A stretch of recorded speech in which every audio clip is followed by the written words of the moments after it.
Wow, okay, it has been a crazy 2021 real estate market up in North Idaho. It's fall 2021, and in this video, we are going to be doing a market update of what we've been seeing in the real estate market in all of Kootenai County. If you're interested in boots on the ground perspective of our real estate market in North Idaho, stay tuned.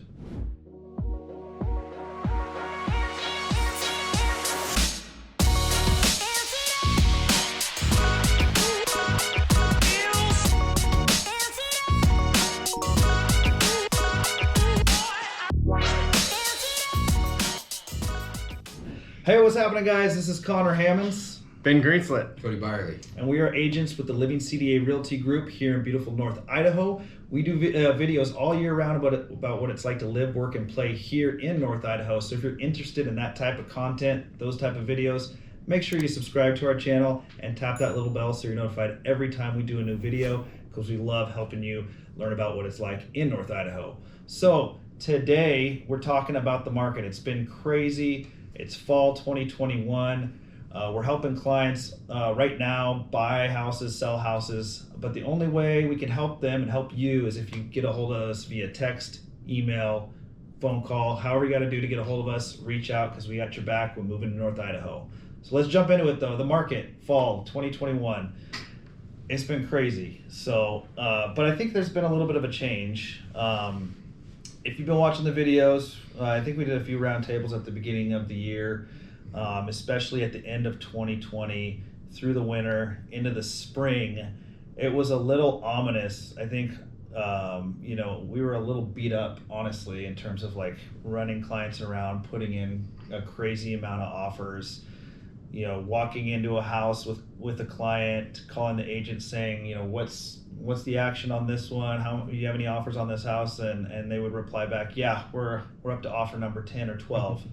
And so it was concerning. Obviously, part of that problem is the influx, that the impact that COVID had, the political climate, the fact that Idaho was relatively open. A lot of people started looking to move here, and we just didn't have the inventory. We had no houses to sell. Local people weren't listing their homes. And then also builders couldn't keep up. So that was some crazy times. Cody, how do you think it's looking in the last month or two, I guess, into summer versus those earlier times that we were chatting about? Yeah, so in looking at a positive light, I think a lot of houses are, sitting on the market a little bit longer. So we have a little bit more opportunity to get people into houses. In the spring, end of winter, we'd have people come to town and we could show them maybe 1, 2, 3 houses on their trip. And now, I can consistently show between 5 and 10 houses. So there's a lot more options out there for buyers. Also, you're seeing a lot more price drops. So, when houses sit on the market a little bit longer, people are motivated to sell. They're dropping the price a little bit. So not in that super competitive, feel like you have to, take the biggest swing at a house that you have. As a buyer, it's a little more optimistic out there. Mm-hmm. And I think that trend is going to kind of continue, it looks like. at least for the foreseeable future, it looks like inventory is doing okay. Mm-hmm. Buyers have a little bit more opportunity. Mm-hmm. Yeah, and Ben, our prices have gone pretty crazy in the last 2 years in terms of appreciation. Mm-hmm. But what have we been seeing, I guess, in the recent months? Things kind of flipped a little bit. They did. So we saw sort of a median price range drop from August to September in about $40,000. Average or median sales price in August was $547, and in September it's $509. Which, is good for buyers. Like Cody was saying, there's more inventory available, which, makes it, you're not going to have those competitive, bidding wars going on as much. And it's leveling out, I think. It's not a scary market for sellers by any means. It's actually just becoming more normal. Yeah. And it's nice. It's normalizing a little bit. I think, to be honest, I think it's the first time I've looked at the stats month over month and seeing that much of a decrease in median price, because obviously it's been just skyrocketing. And I think that's a testament to more people at the end of summer started deciding to list. Yeah, and I think last year, from November to May, we saw like the most massive jump that we'd ever seen. And a lot of that had to do with COVID, and kids weren't in school. They were working, people were working remote, kids were in school remotely, so they were able to stay here and still, look for homes. This year, the panic has kind of lessened and people are back home. So we don't have that surge right now that we had last year. And like I said, it's a good thing. It's nice. Yeah, and I think, normaling out is a good thing for our area. Obviously, we've never seen prices like this in our past. I'm born and raised here, so my perspective is even crazier skewed from like what it used to be growing up. But even in the last 5 years, a typical healthy market what our market was doing after the crash of 2008, about 8% appreciation a year, maybe 10 on a good year.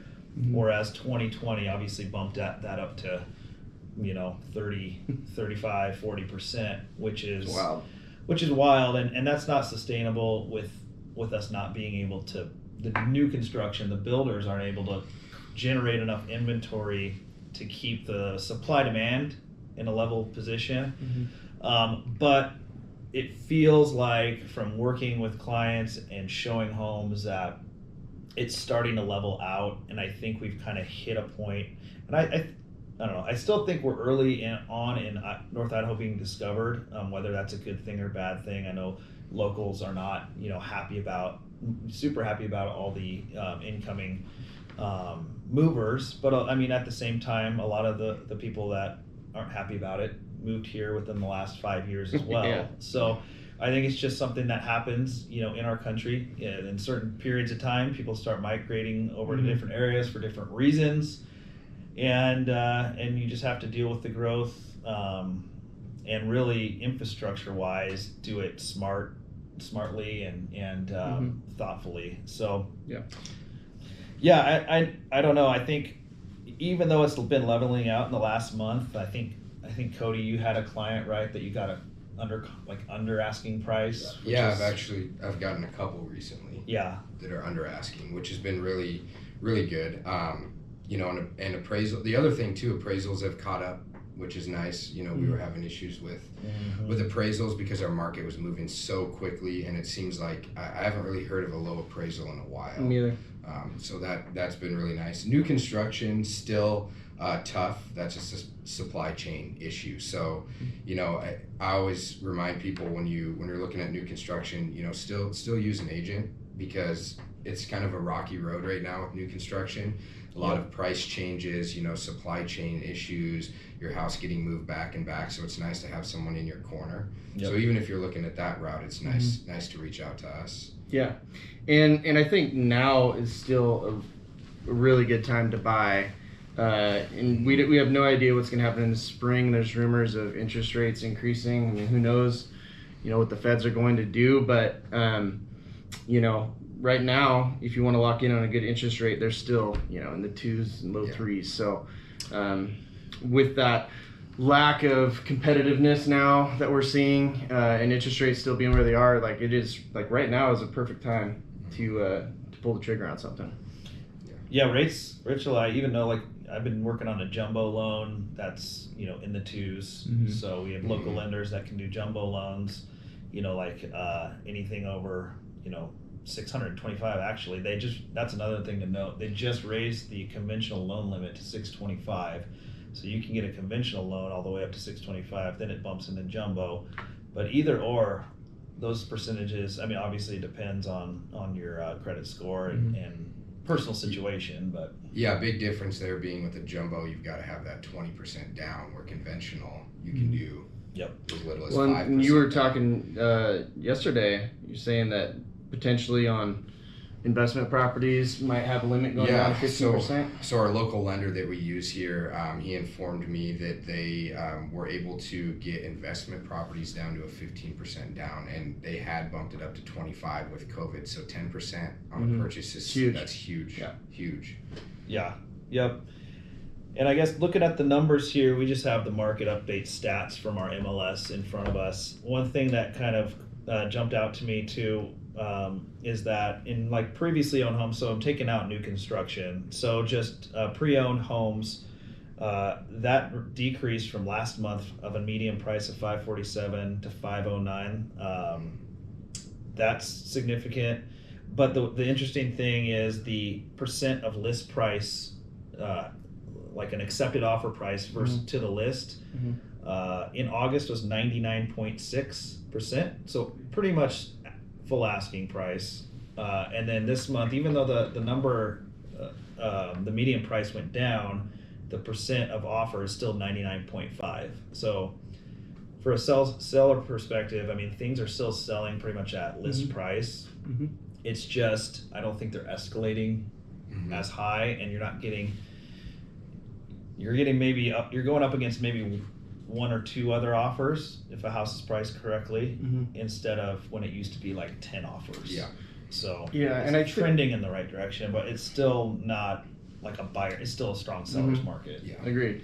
And I think too, I mean, I don't know what you guys think, but the market has changed differently for price point.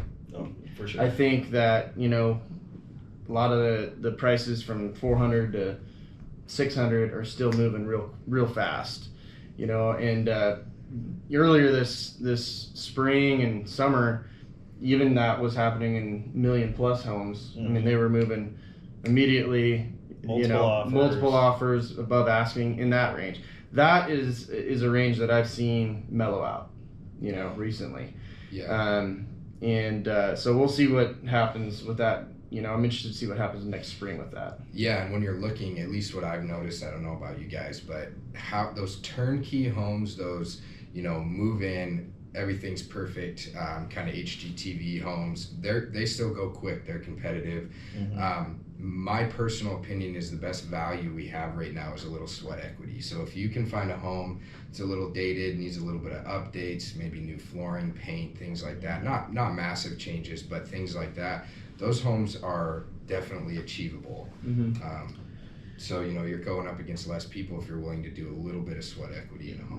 Right. And that's where the big time pro of working with professional full-time agents like us or anyone on our team. And when we have 10 agents here at the Living CDA group that are all full-time, you know, very, very educated in the market. And if you're looking to find something that's a little bit of a deal for sweat equity, I mean, we know the area. We can tell you kind of what spots might have the best possibility to appreciate, which places you may be buying the, you know, overspending or over improving a house in a neighborhood that, you know, doesn't support it. That's why you got to reach out to us as a professional to kind of help you hold your hand through that. One of the ways you can kind of look at that type of stat, if you're looking at homes and don't want to get in a super competitive offer deal, one thing you can look at online from where you're at, if you're on realtor.com or Zillow or any of those third-party websites, is definitely key in on days on market. So oftentimes we'll have clients that want to, okay, let's try and get a deal on this house, but it listed and it's been on the market for 2 days. It's not gonna happen still in this market. I mean, people are gonna still wait it out, and a lot of times if it's priced right or if it's like a nice home, kind of turnkey, you know, aesthetically designed to the times right now, it's still gonna go super quick, probably multiple offers. But if you see something that's past 3 weeks on the market, you might have, you know, look for that 15, 20 days on market, and you can start to maybe they haven't got an offer in the first 2 weeks. It may be a little bit overpriced. Maybe you can get a deal on something like that. Yeah, how the times have changed quickly. I mean, I remember, you know, just listing houses a few years ago, and, you know, you didn't really talk about price reductions until, you know, about the third week. Yeah. And now it's like after the first weekend, if you don't see anything, you talk to your sellers about reducing it. Yeah. It's kind of crazy how that happened. Yeah, well, that's good. It's like getting kind of back to normal. Whereas, like, I remember the normal days on market just 2 years ago was probably 60 days, a couple months. So I guess the ultimate theme of our fall 2021 market update here is that within the last month, we've seen it level out. A little more inventory has hit, a little better position for buyers to be in when they're looking at homes. And we'll see if that continues through the winter. I know sometimes through the winter, a lot of people take their homes off the market, so inventory dips a little bit. Yeah. So we'll see if that affects, that skew again, and if we get another bump. But right now, I think is a nice time to be out looking for a home if you're a buyer. Mhm. So anything else you guys want to add to that? No, I mean, like I said, I just think that if you can get up here and look for a house right now, I think it's a good time. It's not as competitive. There's more inventory. You might be able to get a better deal, and interest rates are still good. So Yeah. I'd say if you make the trip, do it. Fall in North Idaho is beautiful. Mm-hmm. Best time of the year. Yep. And if you're from a part of the country where you don't experience, all 4 seasons, fall is beautiful. Winter is a good time to come up and look at houses, especially if you're not used to snow, because might as well look at houses during the winter so you know what it's like. Right. And if it's not for you, you'll know right away. So you can eliminate it right off the list. Yep. But we enjoy it. We enjoy all 4 seasons. We take advantage of it, and we love it. So again, we can't help you find the right spot to live if you're looking to move up here unless you get a hold of us. So make sure to give us a call, shoot us a text, send us an email. However you need to get a hold of us, just make sure you do it. We're ready to help you find a beautiful home in North Idaho. And until next video, we'll see you later.